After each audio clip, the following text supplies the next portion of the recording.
오늘 아침 주요 뉴스 키워드로 알아보는 시간입니다. 김대호 박사와 함께합니다. 어서 오십시오. 네, 반갑습니다. 네, 첫 번째 키워드 보시겠습니다. FEOC 폭탄. 지난주에도 이 키워드를 놓고 한번 짚어본 적이 있는데 미국 정부가 인플레이션 감축법의 보조금 혜택을 받지 못하는 해외 우려 집단, 그러니까 FOC 기준을 세부 기준을 공개를 했습니다. 이거 우리 기업에는 어떤 영향을 미칠까요? 예, 미국이 지난 주말에 FEOC 이른바 이 해외 우려 집단 명단을 발표할 것이라고 금요일 날 보도를 해드린 적이 있습니다. 예상대로 미국은 주말에 그 기준, 그러니까 보조금을 주지 않겠다는 기준을 사실상 확정해서 발표를 했는데요. 자, FEOC라는 게 Foreign Entity of Concern, 그러니까 미국을 안보를 해치는 해외의 우려 집단이다라는 뜻이거든요. 이번에 해외 우려 집단으로 중국, 러시아, 이란, 북한 네 나라를 특정을 했습니다. 자, 이 네 나라로 붙어서 광물이나 핵심 부품을 도입을 할 경우에 그 배터리는 전기차 보조금 대상에서 뺀다 이런 얘기인데요. 뭐 일견 생각하면 보조금 안 받으면 그만이 아니냐라고 생각할 수도 있습니다. 그러나 그것은 큰 착각이죠. 왜냐하면 보조금 받고 안 받고 문제를 넘어서서 미국의 전기차 회사들이 아예 이런 문제가 있는 배터리를 채택하지 않게 될 것입니다. 그렇게 되면 여기에 해외 우려 집단과 거래가 있는 배터리는 미국 진출이 사실상 불가능해질 수도 있다. 그런 면에서 보조금 $7,500 문제를 벗어난 생존의 운명이 걸려 있다. 이렇게 볼 수도 있습니다. 네. 자, 여기서 크게 세 가지 포인트가 있는데요. 우선 한국 배터리 업체들은 2024년, 그러니까 당장 내년부터 중국산 부품, 핵심 부품을 써서 미국에 수출하는 것이 불가능하게 됩니다. 이것도 굉장히 심각한 문제죠. 우리나라 지금 부품 거의 그 중국 의존도가 굉장히 높습니다.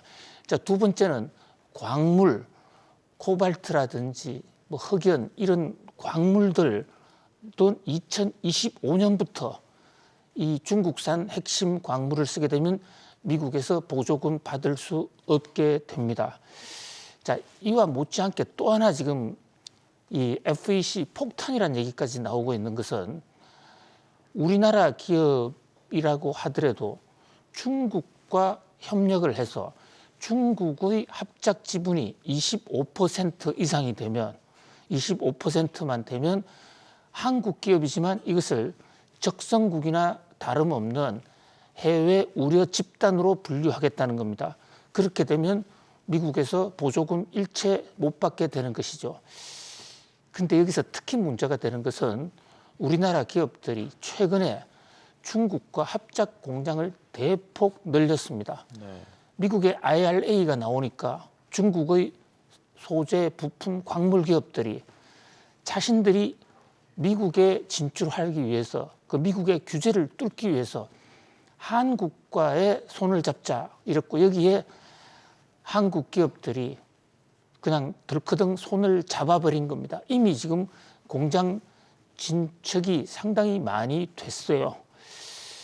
그러다 보니까 미국이 IRA법을 통해서 배터리나 전기차 보조금을 주면 한국 업체가 크게 이득을 받을 것이다라고 기대를 하고 그 때문에 배터리 기업들 주가도 크게 올랐었는데요. 중국과의 이 부품 또 광물 협력이라는 달콤한 유혹에 빠져서 결국은 25% 이상의 중국 지분을 갖고 있는 합작사를 많이 설립을 했기 때문에 그 합작사를 설립을 한 한국 기업들의 미국 수출길도 막히게 되는데요. 물론 이 대목에 대해서는 한국 기업이 이 합작을 한 중국 기업의 지분을 사들이는 방법이 있습니다. 네. 그런데 갑자기 지분을 사들이면 우리나라 배터리 기업의 자금 소요가 갑자기 자금난이 굉장히 심각해질 수가 있겠죠. 그뿐만이 아니라 과연 중국 기업들이 지분을 팔까? 지분을 안 팔겠다고 버티면 어떻게 또 할 방법이 없게 되는 것입니다. 자, 그런 두 가지 관점에 더해서 한 가지 더, 미국이 이번에 FEOC 보조금 금지 기준을 발표하면서 주목을 끌었던 게 미국 내에 중국과 미국 회사들이 합작을 해서 배터리 회사를 세우는 거. 이를테면 지금 포드와 CATL이 미시간에 공장을 세우고 있거든요. 원래 이것은 미국의 여론에 그 강력한 반발, 한국 배터리 업체가 강력히 반발했습니다. 왜냐하면 우리는 지금 미국의 IRA 보조금을 받기 위해서 다른 상당히 많은 희생을 감수하면서 미국으로 진출하는데, 또 그것이 중국을 견제해 주기 때문에 한국 배터리의 기회다, 이렇게 생각을 하고 희생을 감수했더랬습니다. 그런데 미국의 포드 자동차 회사가 중국의 배터리 회사인 CATL과 합작을 하면서, 물론 여기서는 지분 출자가 아닌 100% 포드 자동차 회사라는 방식으로 미국에 공장을 설치하고 그에 대한 로얄티 형식을 CATL에 주는 것이긴 합니다만은 어쨌든 중국 회사의 기술이 들어가는 것이란 말이죠. 그렇다면 이게 허용이 되면 한국 배터리 업체가 그동안에 미국 IRA 보조금 받기 위해서 많은 희생을 한 게 오히려 한국 입장에서는 큰 손실이 될 수가 있는 것입니다. 그래서 이 대목도 규제해달라고 우리 정부가 강력하게 요청을 해왔습니다. 그래서 한때 CATL과 포드가 이 합작을 중단하는 듯한 이런 움직임을 보였더랬어요. 그런데 샌프란시스코에서 시진핑 국가주석과 바이든 대통령의 미중 정상회담에 있지 않습니까? 그때 바로 중국 측의 요청을 받아들여서 미국이 전격적으로 CATL과 포드에 미국 내 배터리 공장을 설치하는 것도 제재하지 않겠다라는 쪽으로 방향이 틀어졌고, 이번에 미국의 IRA 인플레 감축법상의 FEOC 제재 명단을 발표하면서 바로 이 CATL이 포드와 미시간에 설치하는 공장, 여기에 대해서는 보조금을 주겠다라고 결정을 한 대목입니다. 네. 뭐 중국산에 대해서 혜택을 주는 거, 이거 우리가 시기하는 차원이 아니라 우리가 바로 CATL을 규제해 주기 때문에 우리가 미국의 많은 업체들과 우리의 희생을 감수해 가면서까지 합작 공장을 지었어요. 그런데 결과적으로는 CATL이 제한 없이 미국에 진출할 수 있게 됐다. 자, 이런 면에서 미국은 미국의 이익을 극대화하기 위한 것이었지만은 우리 입장에서는 닭 쫓던 개라고나 할까요? 미국에 크게 의존해왔던 한국 배터리 회사들은 전략을 전부 새로 짜야 될 그런 상황입니다.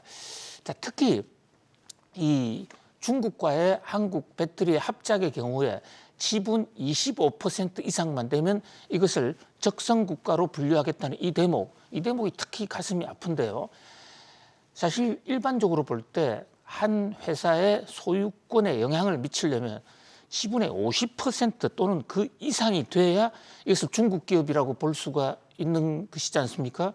바로 그런 측면에서 우리 정부도 미국을 상대로 이번에 FEOC의 한중 합작 이 대목에 대해서 중국 지분 50% 이상에만 보조금 금지 조치를 시행해달라고 여러 번 요청을 했는데 미국은 이 요청을 받아들이지 않고 25% 지분만 되면, 중국 지분이 25% 지분만 되면 그것을 적성국가나 다름없는 FEOC 해외 우려 집단으로 분류하겠다, 지금 이렇게 조처가 발표가 됐습니다. 네. 자, 그동안에 통상 외교가 뭐 결실을 많이 좀 이루지 못했다라는 점에서 아쉬움도 있는데요. 앞으로 한 달간 정도의 시간이 더 남아 있습니다. 이 한 달간 동안 의견 수렴 절차를 통해서 최종 이 보조금 정책을 미국 정부가 정하겠다라고 발표를 지금 하고 있거든요. 마지막 남은 순간까지도 좀 더 세심하게 통상 외교를 좀 기울이고, 또 우리나라 배터리 업체도 적어도 미국에 진출을 하겠다라고 생각하면 중국과의 합작, 이 대목도 좀 근본적으로 다시 생각해야 되지 않을까 하는 생각을 해 봅니다. 네. 그러니까 한중 합작 그리고 또 공급망 다변화 거기다 또 외교로까지 지금 또 발휘가 돼야 되는 그런 상황이군요. 네. 다음 키워드 보시겠습니다. 힘 잃은 파월. 자, 시장이 지금 기대감이 금리 인하에 대한 기대감이 계속 올라가는 상황에서 파월 연준 의장에 대한 그 발언에 집중이 됐었는데 금리 인하는 좀 시기상조다, 시점을 논의하기 좀 시기상조다 이렇게 얘기했는데 시장은 믿지 않는 분위기입니다.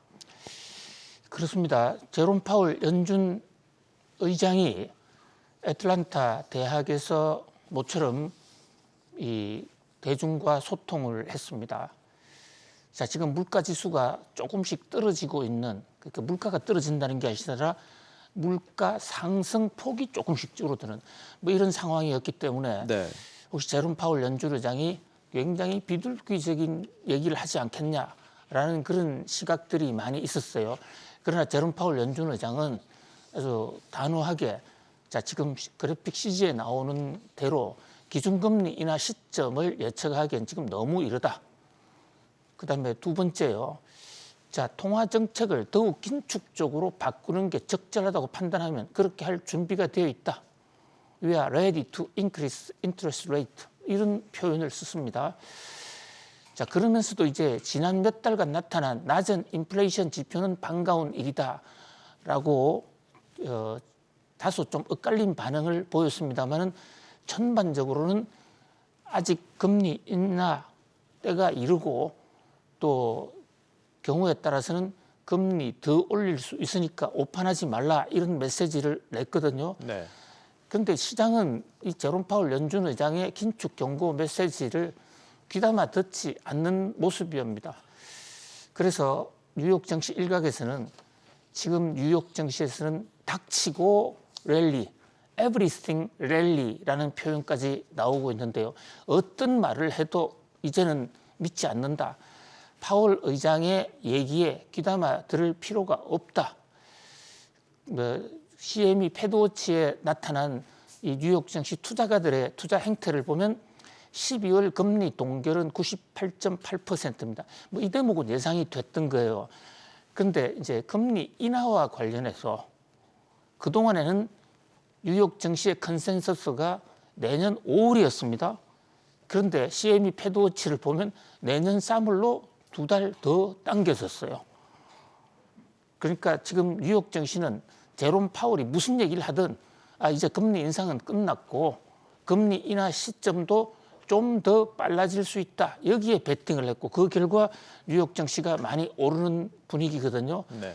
여러 가지 구조적으로 지금 물가 상승 속도가 내려오기 때문에 제롬 파월이 뭐 일부 경고를 한다 하더라도 이것은 어디까지나 경고용 어떤 얼음장 메시지일 뿐이지 실제로 금리 인상할 생각은 없고 또 금리 인하 시점도 좀 더 빨라질 수 있다. 이렇게 시장은 보고 있는 듯합니다. 물론 시장 일각에서는 이 에브리띵 랠리 이거 조심해야 된다. 그리고 오히려 지금 경기 침체가 올 수도 있다. 내년 상반기에 경기 침체를 경고하는 그런 메시지도 있는데요. 물론 경기 침체도 살짝 경기 침체하고 지나간다면 뉴욕 증시에는 오히려 플러스가 될 것입니다. 그러나 아주 깊은 경기 침체가 오면 아주 폭풍 같은 충격이 올 수도 있다. 어쨌든 제롬 파월 연준 의장도 이제 영향력을 잃고 결국 나타나는 것은 거시경제 지표, 결국은 물가와 고용 이 두 지표가 금리 인하 시점을 얘기해 준다라고 볼 수 있겠습니다. 네. 자, 이런 분위기가 오늘 우리 증시에는 어떻게 반영이 될지 좀 지켜봐야 될 것 같습니다. 다음 키워드 보시겠습니다. K 흑사병. 이 단어가 굉장히 무서운 단어가 나왔는데 K가 붙었으면 우리나라와 관련됐는데 실제 흑사병은 아니잖아요. 그렇습니다. 흑사병보다 더 무섭다라는 뉴욕 타임즈 칼럼의 경고입니다. 자, 지금 우리의 출산율이 0.7로 떨어졌는데 이런 속도라면 14세기에 흑사병이 왔을 때 인구가 감소하는 속도보다 더 빠르다. 200명이 한 세대 후 70명 이런 속도로 감소한다. 네. 심지어 지금 북한이 합계 출산율 1.8로 우리나라의 2배를 훌쩍 넘는데 뭐 불언관 한국을 침공할 가능성도 있다. 군사 인력을 우위를 앞대서 이런 경고를 했습니다. 자, 지금 전 세계에서 인구가 가장 빠른 속도로 감소하고 있는 나라, 이 중세 흑사병이라는 것은요, 사실 유럽의 이 봉건 제도를 완전히 멸망케 한 엄청난 파급이었거든요. 그보다도 인구 감소 속도가 더하다. 이런 경고가 깜빡깜빡 나오고 있습니다. 특히 뉴욕 타임즈 같은 세계 메이저 매체에서 이런 주장을 하게 되면 국가 신용도에도 굉장히 악영향을 줄 수가 있거든요. 네. 그런데도 정작 한국은 태평입니다. 한국은행 보고서를 보면요, 2050년에 성장률이 0%에 떨어진다. 2050년 앞으로 17년 후를 얘기하고 있는데요. 뉴욕 타임즈의 예상은 그 전에 한국이 망할 수도 있다는 것이거든요. 자, 밖에서는 이렇게 심각하게 보는데 우리 정치권, 뭐 용사는 물론이고 여야 그냥 손 놓고 있습니다. 이러다 다 같이 죽어가자는 것인지. 자, 인구가 처음부터 적었다면 문제가 아닌데 많았다가 감소하게 되면 바로 경제의 순환 메커니즘이 무너질 수도 있거든요. 그야말로 K 흑사병보다 더 무서운 폭풍이 다가오고 있다. 이렇게 볼 수 있겠습니다. 네. 자, 뭐 그 어느 문제보다 더 심각한 게 이 문제가 아닌가 싶습니다. 다음 키워드 보시겠습니다. 요소수 대란. 이 요소수 대란이 다시 재현되는 거 아닌가라는 우려가 커지고 있는데 중국이 또 통관을 제안했습니다. 예, 요소수라는 게요, 아주 미미한 제품입니다. 우리도 충분히 만들 수 있는데 생산성이 없어서 만들다가 포기해버린 거예요. 네. 버린 겁니다. 그런데 중국이 또 요소수를 통관 검사까지 끝난 것을 일방적으로 지금 수출을 허가해주고 있지 않습니다. 지난 주말부터 생겼는데 정부가 쉬쉬하다가 지금 한 언론 보도로 해서 지금 이 사실이 밝혀졌는데요. 자, 2년 전에 요소수 대란이 있었지 않습니까? 한 번 그 잘못하는 것은 실수로 볼 수 있습니다. 그런데 이렇게 반복이 되는 것은 능력이 없거나 인식이 없다라는 얘기로밖에 받아들일 수밖에 없는데요. 자, 요소수 뭐 오줌 성분에 불과한 그 하나 때문에 전국에 지금 디젤 자동차가 또 올스톱이 된다. 참 심각한 문제입니다. 근본적인 대책을 세워야 할 것으로 보여지고요. 중국은 우리를 겨냥해서라기보다도 중국 내에 난방 수요가 급증하니까 지금 요소수 만들 시간이 없다라고 해서 이 어떤 제품 생산을 줄인 것으로 보이는데요. 네. 물류 공급망이 문제가 될 것이라는 지적은 계속해서 있어 왔습니다. 자, 지금 늦었지만 그러나 요소수 사태의 보다 근본적인 해결을 위한 어떤 산업 정책 사항의 획기적인 대책이 필요한 시점이다. 이렇게 볼 수 있겠습니다. 네. 공급망 다변화도 방법이 될 수 있을 것 같습니다. 자, 오늘 마지막 뉴스 키워드 보시겠습니다. 비만약 부작용. 약으로 비만을 치료하려던 사람들에게는 좀 안 좋은 소식이긴 한데요. 화이자가 비만약 3상 실험을 중단한다고 발표를 했습니다. 이거 왜 그런 겁니까? 예, 신약 개발에 관한 한 사실상 화이자가 세계의 최대 기업이라고 볼 수 있습니다. 네. 그동안에 페니실린이라든지 또는 비아그라 등 뭐 우리 또 잘 알려진 이런 약의 개발 선두 주자였는데요. 이 화이자가 개발하고 있던 비만약, 먹는 비만약 임상을 전격 중단했습니다. 자, 지금 이 비만약에 들어가는 이 성분들, 이게 심한 복통 증세를 나타내고 있다. 췌장염 위험은 무려 9.9배다. 이런 지적이 나와서 네. 결국은 임상, 이상에서 중단을 해버렸거든요. 잘 나가던 비만약에 들커덩 지금 암초가 생겼습니다. 그러지 않아도 이 비만약의 경우에는 자살 충동이라든지 여러 가지의 부작용이 경고되어 왔었더랬습니다. 뭐 구체적으로 입증이 된 것은 아닌데요. 자, 비만 치료제 이게 제약 산업의 판도를 바꾸고 또 건강 산업의 어떤 새 지평을 연다 하고 굉장히 큰 기대를 걸어왔습니다.